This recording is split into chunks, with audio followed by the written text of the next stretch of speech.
자, 이제 오늘 본문은 이제 에베소 강의를 잠시 중단하고 전심으로라는 주제가 담아진 민수기 14장 24절을 중심으로 말씀을 나눌 겁니다. 말씀을 나누기 전에 제가 깜빡 잊을 뻔했는데 사부 올라오기 전에 우리 따님한테 문자가 왔어요. 딸내미한테 아빠 오늘 징계편 마지막 전날 주일이기 때문에 한번 성도들에게 청년들에게 멘트 한마디라도 좀 해주세요. 그래서 방금 문자를 받았기 때문에 뭐라고 격려를 하지 이제 헤어지는 입장인데 그래서 이전 것은 지나갔으니 이게 시의 적절한지는 모르겠지만 그 성경밖에 생각이 안 나는 거예요. 보라 이전 것은 지나갔으니 새 것이 되었도다. 이제 이전 것은 지나가고 이제 새 진을 향해서 설레임을 가지고 또 옛 교제를 추억으로 신앙의 유산으로 잘 받고 또 새로운 만나야 될 관계들과 함께 기대를 가지고 아름다운 만남이 있기를 축복합니다. 이 정도면 나쁘지 않죠? 어쨌든 멘트는 해야 되겠는데 자, 오늘 주제가 전심으로예요. 근데 자꾸 묻더라고요. 이거 목사님이 정하신 거예요? 그래서 제가 정했다고 하기에는 좀 애매합니다.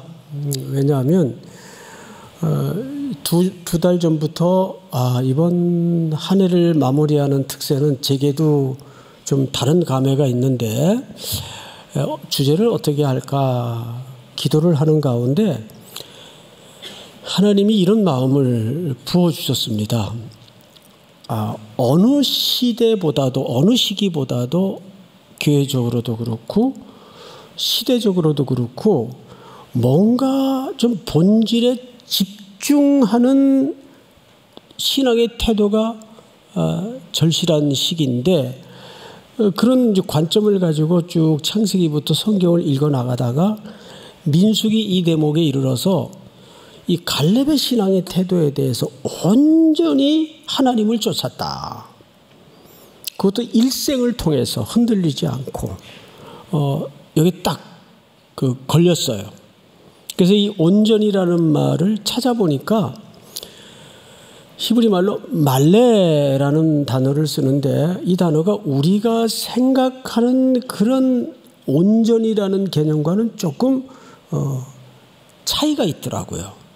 그래서 제가 우리 며느님한테 우리 며느님이 아직 젊어요. 그래서 우리 며느리한테 어제 저녁에 왔길래 물어봤어요. 너는 이 전심으로라는 주제를 딱 들었을 때 어떤 느낌이 이제 상식선에서 어떤 느낌이 드니? 그랬더니 비장감 이런 느낌이 아닐까요? 참 그렇게 느껴질 수도 있겠구나. 그래서 이제 또 우리 아들한테 물었어요. 너는 어떤 느낌이 드니? 그랬더니 아빠가 자주 표현하는 표현 중에 all or nothing 이런 표현이 있는데 이제 올인해라 그런 개념 아닐까요? 이것이 보편적인 뉘앙스죠. 말의 어감이고 그런데 말레라는 히브리 말은 전혀 엉뚱한 개념이 녹아져 있습니다. 예를 들어서 여기 지금 컵이 있어요. 컵이 있는데 제가 지금 눈대중을 해보니까 컵이 열이라면 한 80%밖에 안 채웠어요. 물을. 이왕이면 꽉 채우시지. 응? 여기 80%밖에 물이 안 차 있어요. 그런데 말레라는 말에 합당한 상황이 되려면 이 아구까지 빈틈없이 수막 현상이 생길 정도로 깔랑깔랑 해가지고 차고 넘칠 직전까지 채우는 거를 말레라고 합니다. 그러니까 뜻밖에도 말레라는 이 온전히 쫓았다라는 말은 가득 부어서 채워넣었다 그 말이에요. 그러면 이게 도대체 무슨 뜻일까? 점점 더 이해가 안 되죠? 그래서 이제 이 개념을 정확히 이해하기 위해서 오늘 본문을 쭉 살펴가면서 성경을 찾다 보면 온전히 쫓았다는 말은 그런 의미였구나를 이제 우리가 저절로 깨닫게 될 겁니다. 오늘 우리가 공부하는 민수기 14장 24절은 배경이 있어요. 이 본문이 이렇게 튀어나오기까지 그냥 갑자기 하늘에서 툭 떨어진 독립적인 본문이 아니고 문맥에서 이해를 해야 되는데 가장 기초적인 방법은 가까운 문맥부터 보는 겁니다. 그러면 앞에 몇 장을 봐야 될까요? 13장을 봐야 되겠죠? 자, 13장 전체를 볼 수가 없으니까 자막을 준비했어요. 13장 띄워주세요. 이 대목은 상황 설명을 좀 드리겠습니다. 이스라엘 백성들이 가데스 바네 앞에 이르렀어요. 이제 코앞에 가나안 땅이 보입니다. 이제 들어가기만 하면 되는데 여기서 멈칫하죠. 과연 우리가 밟아보지도 않은 땅, 또 어떤 일들이 기다리고 있을지, 어떤 컨디션일지 아무것도 몰라요. 마치 우리가 새해를 앞에 두고 있는 것처럼, 내일을 앞에 두고 있는 것처럼 아무것도 몰라요. 가보지도 않았고 경험해보지도 않았고 불확실해요. 그러니까 백성들 마음속에 뭐가 밀려왔겠습니까? 두려운 거예요. 추억도 기억도 없으니까 이거 들어가서 어떻게 될지 모르니까. 지금 이 가운데에도 많은 젊은이들이, 많은 성도들이 꼭 그런 거죠. 매일 아침에 쏟아져 들어오는 데이터를 보면 그냥 희망적인 게 별로 없어요. 그리고 희망적인 뉴스를 봐봐야 내가 갖고 있는 역량과는 거리가 멀어요. 저건 금수저들이나 가능한 거지. 그걸 제대로 아는 전문인들이나 가능한 거지. 나는 거기에 비하면 역량도 없고 능력도 없고 배경도 없고 사실 또 실력도 안 돼요. 그랬을 때 그런 진취적인 데이터 앞에 우리는 쩔쩔맬 수밖에 없고 불안해하는 거예요. 지금 이스라엘 백성들이 가데스 바네아라는 지역에서 그런 상황에 던져진 겁니다. 그래서 각 지파에서 모두 12명을 뽑아요. 정탐꾼을 뽑습니다. 해서 너희들이 먼저 그 땅에 들어가서 샅샅이 돌아보고 좀 보고서를 작성해서 갖고 와라. 이렇게 된 거죠. 그리고 그 기간 동안에 백성들은 이제 가나안을 코앞에 두고 기다리고 있는 거예요. 얼마나 많은 상념에 사로잡혔을까요? 광야길을 걸어온 시간들, 또 애굽에서 비록 묶인 몸이었지만 고깃가마미 곁에서 배고픈 적은 없었고 그 찬란한 문명 속에 나름 종살이를 했지만 자부심도 있었고 그런 것들이 주마등처럼 쫙 지나갔을 거예요. 자, 한참 있다가 12명이 보고서를 갖고 왔어요. 그리고는 이렇게 얘기합니다. 30절을 볼까요? 갈렙이 모세 앞에서 백성을 조용하게 하고 이르되 우리가 곧 올라가서 그 땅을 취하자 능히 이기리라. 이 대단한 결기를 담아서 선포를 하는 겁니다. 올라가자. 충분히 이길 수 있다. 능히 이기리라. 그런데 하나 31절 그와 함께 올라갔던 사람들이 이르되 우리는 능히 올라가서 그 백성을 치지 못하리라.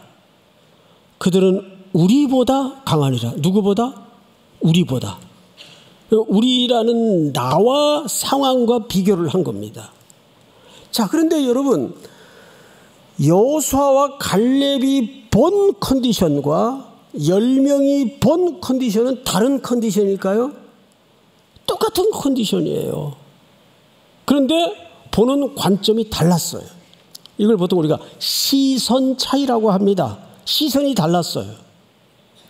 자, 이어서 보고가 계속 쏟아집니다. 32절 이스라엘 자손 앞에서 그 정탐한 땅을 악평하여 이르되 우리가 두루 다니며 정탐한 땅은 그 거주민을 삼키는 땅이요 거기서 본 모든 백성은 신장이 장대한 자들이며.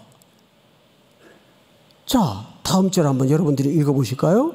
시작. 거기서 네필의 무손인 아낙 자손의 거인들을 보았나니 우리는 스스로 보기에도 메뚜기 같으니 그들이 보기에도 그와 같았을 것이니라. 네, 그들은 중후장대한 데다가 어마어마한 세력과 크기와 규모를 갖고 있고 땅은 전부 산지 암벽투성이고 우리가 스스로 보기에도 우리가 메뚜기가처럼 보이던데 그 사람들을 볼 때는 하물며 더하지 않겠느냐. 이렇게 수치와 크기와 규모의 비교를 통해서 우리는 메뚜기 같아 보이더라. 이건 이길 수가 없는 싸움이다. 자, 이거 과장 보고입니까? 허위 보고입니까? 팩트입니까? 대답하세요. 과장 보고예요? 허위 보고예요? 팩트예요? 팩트죠. 이건 팩트예요. 거짓 보고가 아니에요.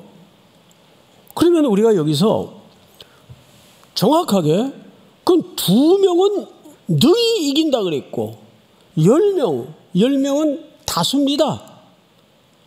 10대 2예요. 능히 이기지 못한다. 어느 보고가 합리적입니까? 10명의 보고가 훨씬 상식적이고 합리적이에요. 자, 우리가 지금 이런 세상에 살고 있다고요.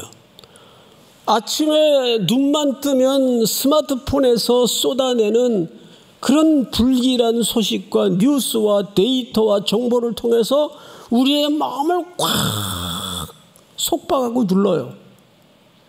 아마 이 가운데에도 지금 어떤 사안과 문제 앞에 야, 이걸 어떻게 해야 되나. 메꿀 방법은 없고 감당할 실력도 안 되고 어떻게 해야 되나. 자, 여기서 우리가 한 가지 주목할 게 있어요. 이런 보고를 들은 백성들의 태도를 한번 보자고요. 14장 1절을 한번 띄워주실까요? 온 회중이 소리를 높여 부르짖으며 백성이 밤새도록 뭐하고 있습니까? 통곡하였더라. 이스라엘 자손이 다 모세와 아론을 원망하며, 모세와 아론은 지도자들입니다. 출애굽의 실질적인 핵심 지도자들이에요. 죄송합니다. 여기서 우리는 여기에도 이제 지도자들이 계시겠지만 지도자라는 자리는 정확하게 비난과 욕을 먹는 자리입니다. 그거 하라고 거기 세워놓은 거예요. 그거 하기 싫으면 내려오면 돼요. 안 하면 돼요. 간단해요. 교회 목사직도 원망 듣고 비난받는 자리입니다. 그거 싫으면 안 하면 돼요. 그런데 그것이 소명의 자리라면 욕을 먹어가면서도 해야죠. 자, 여기 모세는 40년 내내 몇 번 죽을 뻔했어요. 돌멩이 들고 모세를 여러 번 치려고 했어요. 그래도 여러분들은 돌멩이는 안 들잖아요. 예? 돌멩이는 훨씬 나은 거죠. 몇 번 죽을 뻔했어요. 뭐 비난은 말할 것도 없고. 그런데 성경을 다시 보시면 원망하며 온 회중이 그들에게 이르되 우리가 애굽 땅에서 죽었거나 이 광야에서 죽었으면 좋았을 것을 괜히 따라 나와가지고 광야에서도 못 죽고 애굽에서도 못 죽고 지금 진퇴양난 속에 이거 어떻게 하면 좋으냐 말이에요. 3절을 한번 읽어볼까요, 여러분? 시작. 어찌하여 여호와가 우리를 그 땅으로 인도하여 칼에 쓰러지게 하려 하는가? 우리 저자가 사로잡히니 애굽으로 돌아가는 것이 낫지 아니하랴. 역출애굽의 본심을 드러냅니다.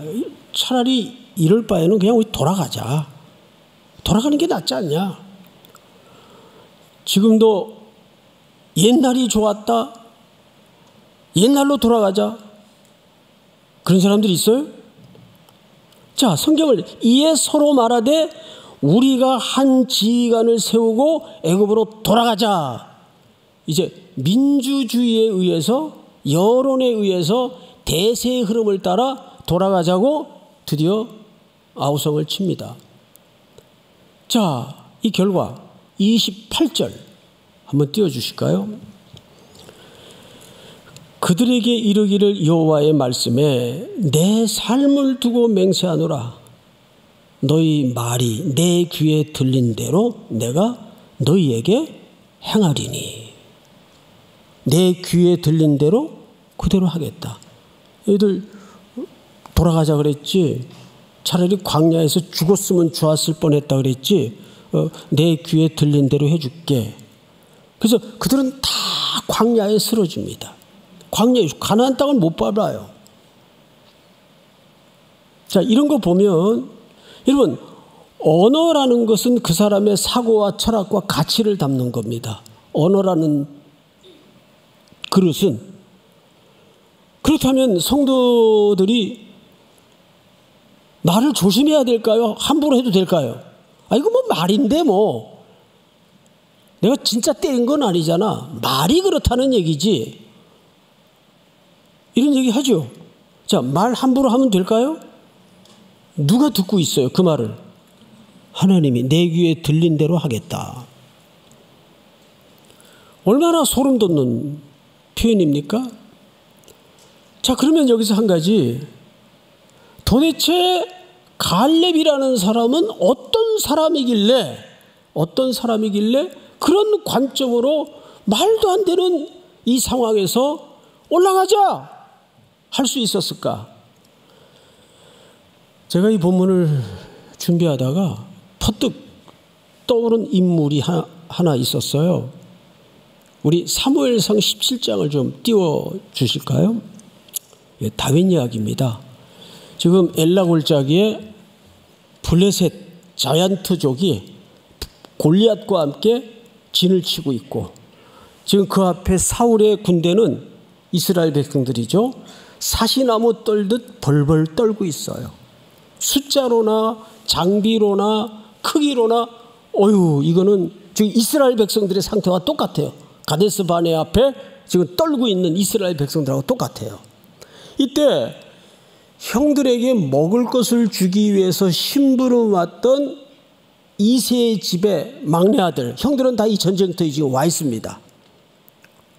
막내 아들이 그 전장에 심부름을 왔다가, 아버지 심부름을 왔다가 그 광경을 본 거예요.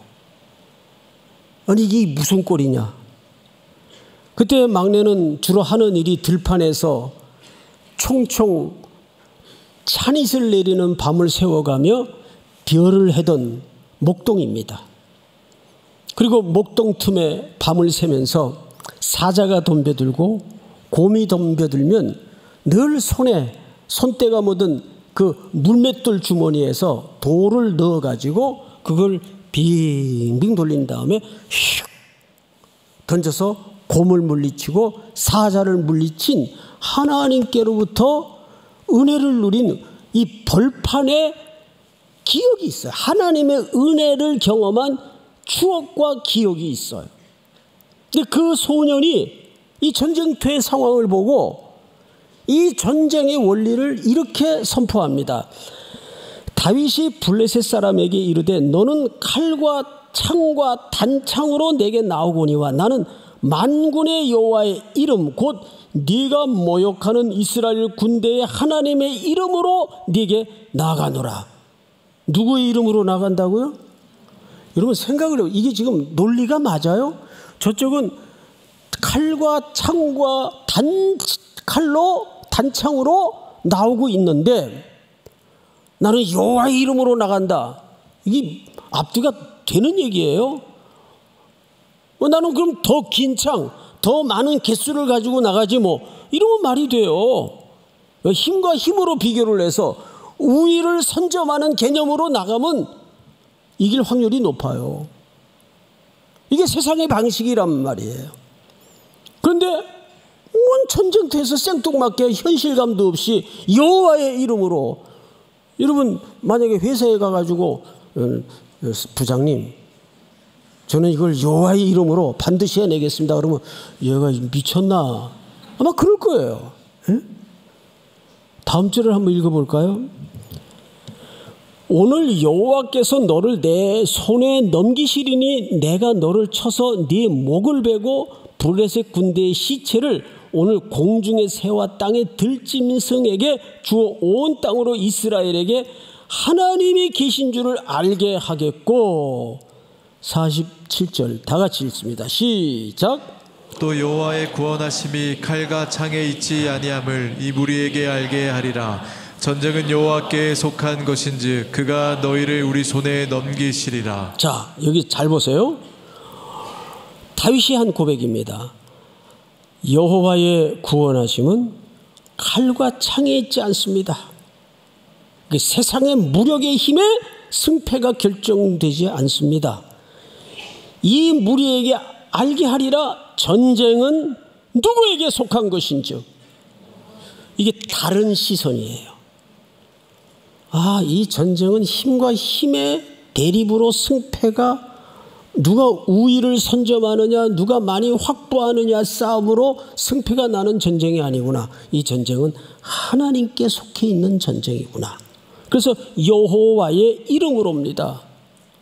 아직까지도 이 다윗은 우리가 이해하지 못하는 어떤 다른 시각을 지금 갖고 보는 거예요. 제가 언젠가 말씀을 드렸죠. 월남이 월맹 시절이 있었어요.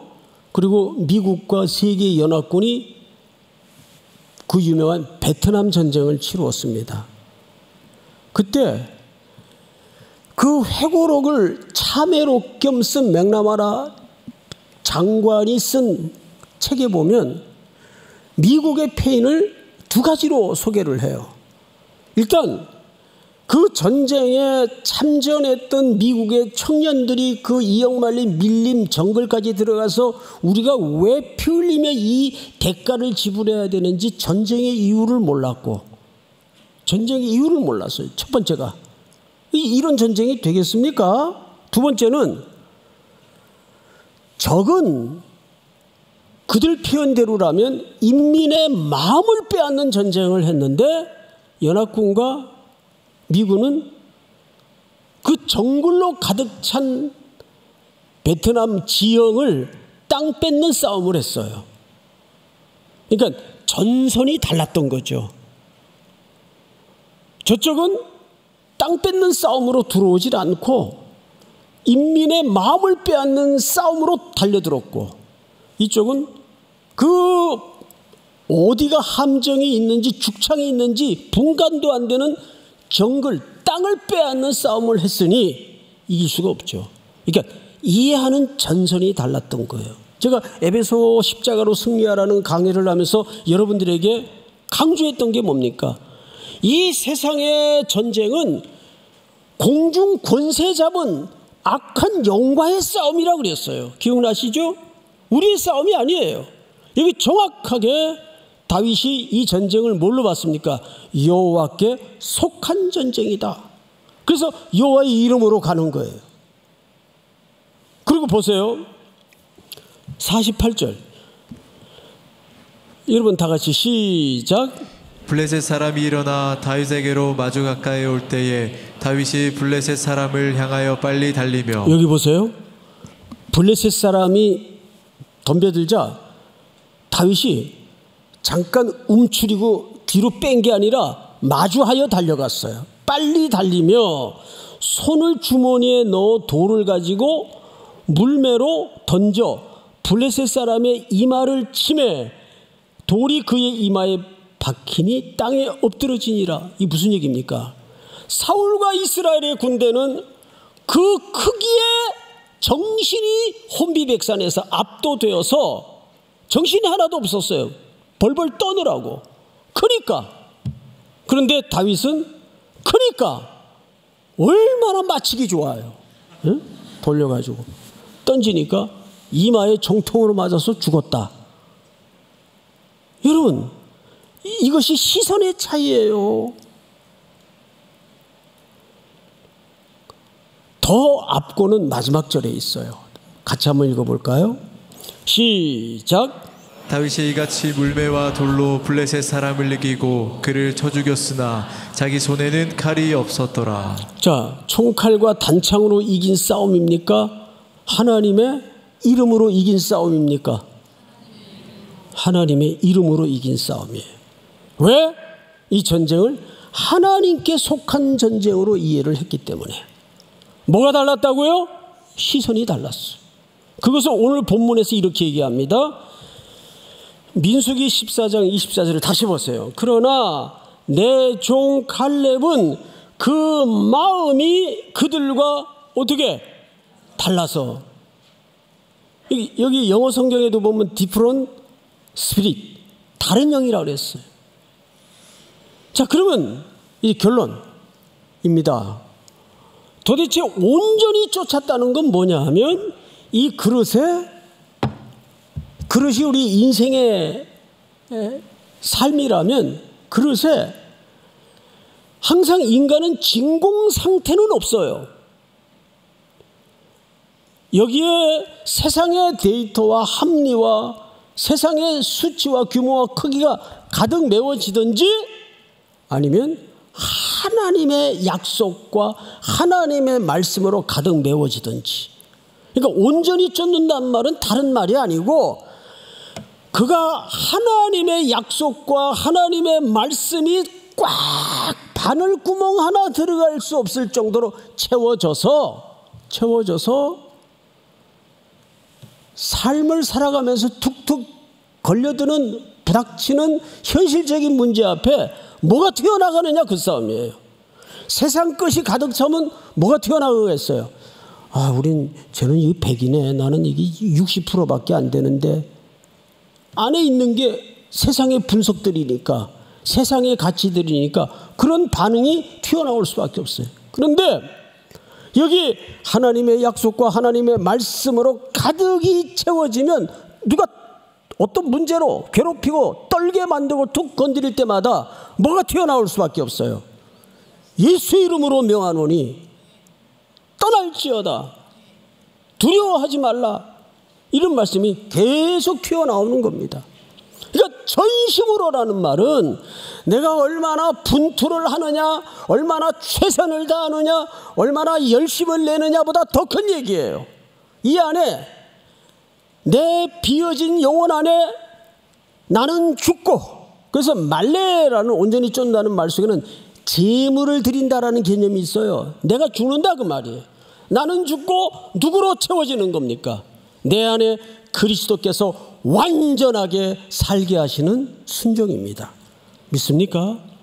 그럴 때 우리의 시선은 다른 영으로 사는 거예요.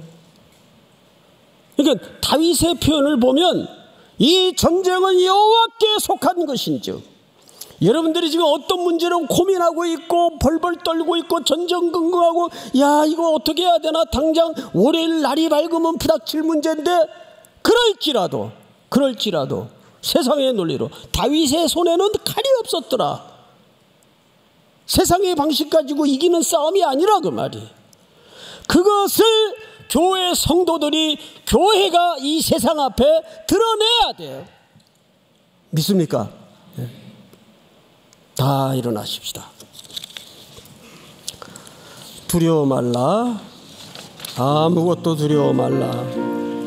주 나의 하나님이 지켜주시네.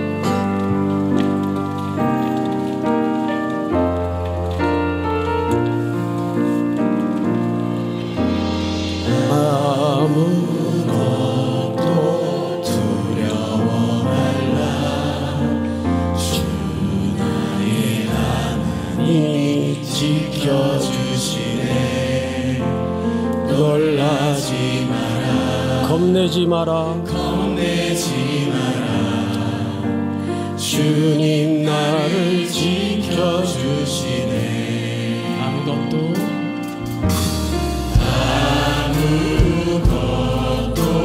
두려워 말라. 주 나의 하나님이 지켜주시네. 놀라지 마라. 겁내지 마라. 주님 나를 지켜주시네.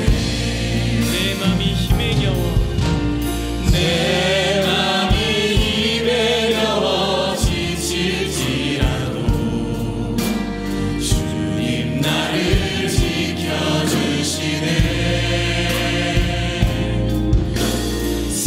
세상의 험한 풍파 몰아칠 때도 주님 나를 지켜주시네. 우리 두 손을 높이 들고 주님은 나의 산성.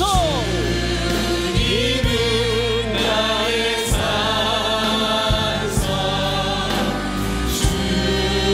주님은 나의 요새. 주님은 나의 손. 나의 힘이 되신 여호와.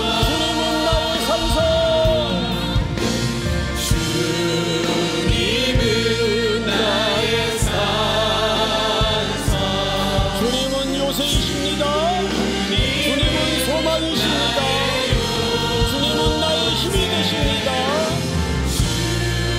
주님은 나의 소망. 나의 힘이 되신 여호와.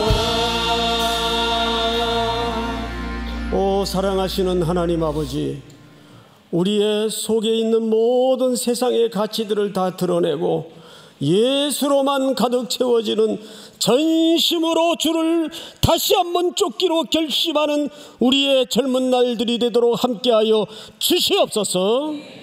지금은 우리 구주 예수 그리스도의 은혜와 아버지의 사랑과 성령의 교통하심이 머리 숙여 경배를 드리는 사랑하고 사랑하는 우리 3일의 청년들, 성도들, 해외, 국내 멀리 출타 있는 가족들, 복종의 생명까지 영원토록 함께 있을지어다. 아멘.